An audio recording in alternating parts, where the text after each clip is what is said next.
Hello बच्चों, how are you all? I hope you all are good.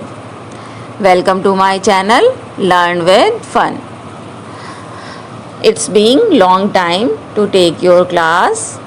Sorry for that, I was busy somewhere.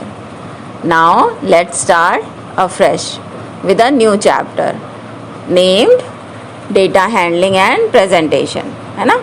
हम लोगों की class 6 का अब 4th chapter आज हम लोग स्टार्ट करते हैं, जिसका नाम है डेटा हैंडलिंग एंड प्रेजेंटेशन. तो चलो डेटा से ही स्टार्ट करते हैं. What do you mean by data? Data होता क्या है? रोज़ की हम लोग डेली लाइफ में जो भी चीज़ें देखते हैं, कलेक्ट करते हैं, है ना, ढेर सारी चीज़ें, फिर उन्हें ऑर्गेनाइज करते हैं, वो सब डेटा कहलाती हैं. जैसे कि आप लोग सुबह मॉर्निंग में उठ के पढ़ने के लिए स्कूल जाते हैं, तो आपके क्लास में नंबर ऑफ़ स्टूडेंट्स कितने हैं, उसमें गर्ल्स कितनी हैं, बॉयज़ कितने हैं, ये भी एक तरह का डेटा है. स्कूल में नंबर ऑफ़ स्टूडेंट्स टोटल कितने हैं और टोटल नंबर ऑफ़ कैंडिडेट कितने हैं, उसमें टीचर्स भी, मेल टीचर कितने हैं, फीमेल टीचर कितने हैं, अदर स्टाफ में कौन कौन है, ये भी एक तरह का डेटा है ना. नंबर ऑफ़ क्लासरूम्स कितने हैं, प्लेग्राउंड कितने हैं. हाँ, और सपोज़ अगर क्लास में ही आपको डेटा कलेक्ट करना है, मैम ने कोई आपको प्रोजेक्ट दे दिया कि collect the data according to your class, तो आपने सपोज़ उन नंबर ऑफ़ स्टूडेंट्स में उनकी हाइट वाइज उनको दिखा दिया कि इन बच्चों की हाइट कितनी है ना, गर्ल्स की कितनी है, बॉयज़ की कितनी है, या उनको सेग्रीगेट कर दिया हाइट वाइज कि इतनी हाइट के इतने नंबर ऑफ़ स्टूडेंट हैं, इस हाइट के इतने नंबर ऑफ़ स्टूडेंट हैं, उनका एवरेज निकाल के दिखा दिया. ये भी एक तरह का डेटा हो गया है. और उनकी चॉइसेस के आधार पे के बेसिस पे दिखा दें, जैसे कि हर एक बच्चे को या हर एक स्टूडेंट को कौन सा फ्रूट पसंद है. नंबर ऑफ़ सपोज़ आपने ऑप्शन दिया कि 4 फ्रूट के आप नाम बताइए, फिर उन लोगों ने बताए, और उसमें भी मोस्ट फेवरेट फ्रूट क्या है, तो उसमें भी एक डेटा कलेक्ट हो गया कि उनकी फेवरेटिज्म के अकॉर्डिंग उनका फ्रूट क्या है. तो आपको पता चला कि आपके क्लास में इतने नंबर ऑफ़ स्टूडेंट्स को ये फ्रूट सबसे ज़्यादा पसंद है. गेम कौन से पसंद है, तो ये दूसरी तरह का डेटा हो गया, है ना. तो इस तरह से इंफॉर्मेशन कलेक्ट करना, पहले तो आप क्वेश्चन पूछेंगे, है ना, कि तुम्हें क्या क्या पसंद है, कौन से गेम्स पसंद है. सपोज़ उसने जो आपकी बुक में एग्जाम्पल गेम के अकॉर्डिंग दिया हुआ है कि उसने 3-4 गेम बताया कि उसने क्या क्या खेलना पसंद है. सपोज़ लेट्स से कोई एक बच्चा है, उसका नाम है राहुल, तो राहुल को क्या क्या पसंद है खेलना? क्रिकेट, वॉलीबॉल, बेसबॉल, है ना, और फुटबॉल. सपोज़ ये 4 गेम्स उसे आते हैं. कैरम एक और ले लो, है ना, इंडोर गेम्स में ये उसे खेलना अच्छा लगता है सबसे ज़्यादा. अच्छा, अब आपने नेक्स्ट क्वेश्चन किया कि फेवरेट गेम कौन सा है, तो उसने कहा हॉकी फेवरेट है ना. तो ऐसे ही करके आपने डेटा कलेक्ट किया कि ये सारी इन्फॉर्मेशन क्या हो जाएंगी कि एक तरह से आपने इन्फॉर्मेशन ली और फिर उसको कहीं पे राइट डाउन किया, फिर उसको ऑर्गेनाइज किया, है ना. तो ऑर्गेनाइज हम लोग क्यों करते हैं ये सारे के सारे? ताकि हम उस डेटा से एक पर्टिकुलर क्वेश्चंस के आंसर निकाल सकें, या फिर एक एग्जैक्ट पोजीशन फाइंड आउट कर सकें कि हमारे क्लास के स्टूडेंट्स को क्या क्या अच्छा लगता है ना. फिर उसके बेसिस पे हम लोग उन्हें स्पोर्ट्स के लिए कलेक्ट कर सकते हैं, कॉल कर सकते हैं कि अच्छा तुम्हें ये पसंद है, चलो आओ हमें दिखाओ, है ना. फिर आपके स्पोर्ट टीचर आपको कॉल करेंगे, बुलाएंगे कि हाँ इंटर स्टेट कॉम्पिटिशन के लिए सपोज़ आपका सिलेक्शन हो. तो इसलिए हम लोग डेटा कलेक्ट करते हैं और उससे इंफॉर्मेशन निकालते हैं. तो डेटा की एग्जैक्ट डेफिनेशन अगर अकॉर्डिंग टू बुक देखी जाए तो क्या हो जाएगी? डेटा मीन्स फैक्ट्स और information collected for a purpose. किसी ना किसी पर्पज़ के लिए इंफॉर्मेशन और डेटा कलेक्ट किया जाता है. अच्छा, अब एक बात और, डेटा और इन्फॉर्मेशन को आप अपने सब्जेक्ट, अनदर सब्जेक्ट आपका है एक कंप्यूटर, उससे मत टैली करना, है ना. वहाँ पे डेटा और इन्फॉर्मेशन का मतलब अलग है, ठीक है. और ये मैथ्स में आपके डेटा और इन्फॉर्मेशन का मतलब अलग है.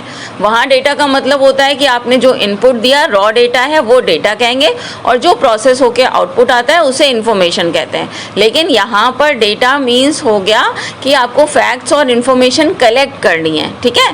दोनों जगह अलग अलग है, एक जैसा मत समझिएगा, ठीक है. अच्छा, अब ये हो गई डेटा की डेफिनेशन। क्या बोली थी, फिर से रिपीट करते हैं। डेटा मीन्स फैक्ट्स और information collected for a purpose, किसी ना किसी पर्पस के लिए डेटा या इंफॉर्मेशन और फैक्ट्स को कलेक्ट करना। पर्पस क्या हो सकता है, उसके बेसिस पे आपको पता चलेगा कि आपको क्या क्या करना है, या आपके क्लास में या आपके एडजेसेंट स्टूडेंट क्या क्या पसंद करते हैं, है ना, उनकी लाइक्स और डिसलाइक्स आपको पता चलेंगे। Data help us to know, understand and make better decision, इसकी बेसिस पे हम लोग बेटर डिसीजन ले पाते हैं, ठीक है ना। जैसे फॉर एग्जांपल डेटा के ये सारी चीज़ें अब मैंने आपके लिए स्लाइड वाइज भी बना रखी हैं, ठीक है, तो ये आप स्लाइड्स भी आपको देख करके याद होता चलेगा, मतलब समझ आता चलेगा कि इसको जल्द से जल्द कैसे समझ सकते हैं, है ना। तो नेक्स्ट स्लाइड में जैसे हमने आपको एग्जांपल्स बता दिए डेटा के, जैसे अभी बोला था कि फ्रूट्स के बेसिस पे नंबर ऑफ स्टूडेंट पता लगाने, है ना, उनके गेम्स के बेसिस पे पता लगाना, आज वेदर कैसा है, टेम्परेचर कितना है, कल का कितना था टेम्परेचर वाइज, सपोज आपने पूरे वीक का डेटा कलेक्ट किया, फिर आप बता पाएंगे कि अच्छा इन दिनों में बारिश हुई थी, इन दिनों का टेम्परेचर ऐसा था। तो डेली लाइफ में डेटा यूज़ होता है, ऐसा नहीं है कि केवल स्कूल बेसिस पे ही आप यूज़ करेंगे डेटा को, नहीं। तो डेटा हम लोग क्यों यूज़ करते हैं, डेटा की हेल्प से हम लोग फैक्ट्स पता करते हैं, ट्रुथ पता करते हैं कि क्या चल रहा है, सच्चाई भी पता चल जाती है।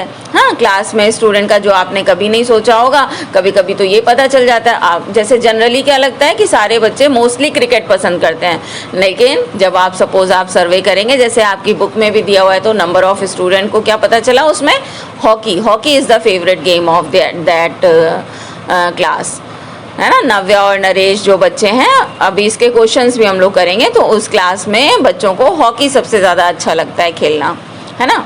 सेकंड पॉइंट क्या हो सकता है, अंडरस्टैंड थिंग्स क्लियरली चीज़ों के बारे में पता चलता है। कंपेयर इन्फॉर्मेशन, हम इन्फॉर्मेशन को कंपेयर कर सकते हैं, जैसे कल का टेम्परेचर कितना था, आज का टेम्परेचर कितना है, उसके बेसिस पे हम लोग इन्फॉर्मेशन कलेक्ट कर सकते हैं। मेक गुड डिसीजन, अच्छे डिसीजन ले सकते हैं, और प्रॉब्लम सॉल्व कर सकते हैं, है ना। तो सबसे पहले अब ये डेटा हम लोगों ने लिख लिया, है ना। फिर क्या करते हैं, डेटा को कलेक्ट करते हैं। कलेक्शन में क्या होता है, सबसे पहले हम लोग क्वेश्चन पूछेंगे अपने साथ के लोगों से, फिर उसके बाद उसको ऑब्जर्व करेंगे, उसको काउंट करते हैं कि नंबर ऑफ स्टूडेंट कितने हॉकी पसंद करेंगे, कितने क्रिकेट पसंद करते हैं, कितना कैरम खेलना पसंद करते हैं। उसके बेसिस पे सपोज 10 स्टूडेंट को हॉकी अच्छा लगता है, 5 को कैरम खेलना अच्छा लगता है, तो ये हो गया काउंट करना नंबर के बेसिस पे। और ये सब जब कर लेते हैं तो हमारा सर्वे हो जाता है ना। इसी को कहते हैं कि आज आपने गेम्स के बेसिस पे सर्वे किया अपने क्लास का, और एक रिज़ल्ट पता चला, है ना। फिर उसको ऑर्गेनाइज करते हैं कि नंबर ऑफ स्टूडेंट, कितने क्रिकेट खेलने वाले बच्चे हैं, कितने हॉकी खेलने वाले बच्चे हैं, कितने इंडोर गेम्स पसंद करते हैं, कितनों को फ़ोन चलाना ही अच्छा लगता है, फ़ोन पे कलेक्ट करते हैं, फ़ोन खेलना पसंद करते हैं, फ़ोन पे गेम्स खेलना पसंद करते हैं, है ना। फिर आगे इसी चैप्टर में और भी चीज़ें हैं कि टैली मार्क्स क्या होता है, ये जैसे जैसे आते जाएंगे क्वेश्चन तो बताते जाएंगे। पिक्टोग्राफ क्या होता है, और तो फिर चलो एक बार समराइज़ कर लेते हैं अपने इस डेटा को। और क्या है, सबसे पहले क्या करते हैं, डेटा मीन्स फैक्ट्स और इन्फॉर्मेशन। डेटा मीन्स क्या होता है कि फैक्ट्स पता करना, इन्फॉर्मेशन पता करना। फिर पता लगाने के बाद we collect data for a purpose, हम डेटा को किसी ना किसी पर्पस के लिए कलेक्ट करते हैं। Then we record and organise data in a table form, chart form और पिक्टोग्राफ फॉर्म। पिक्टोग्राफ भी मैं आपको आगे बताऊंगी, है ना। फिर क्या करते हैं इसके बाद नेक्स्ट स्टेप में, we interpret data to get useful information. फिर इसी डेटा से हम लोग यूजफुल इन्फॉर्मेशन फाइंड आउट करते हैं। फिर ये डेटा फिर आगे क्या करता है, data help us in daily life to make better decision. इस डेटा के बेसिस पे हम लोग बेटर डिसीजन ले पाते हैं, ठीक है। तो ये होता है आज का टॉपिक, ठीक है, data handling and presentation chapter का। नेक्स्ट वीडियो से हम लोग अपने क्वेश्चन आंसर स्टार्ट करेंगे, ठीक है। तो ये सिंपल डेटा का आपका एक इंट्रोडक्शन रहा कि डेटा क्या होता है, डेटा क्यों कलेक्ट करते हैं, और उससे फिर क्या करते हैं, बेटर डिसीजन हम लोग ले पाते हैं। ओके देन, मिलते हैं हम लोग नेक्स्ट क्लास में। बाय।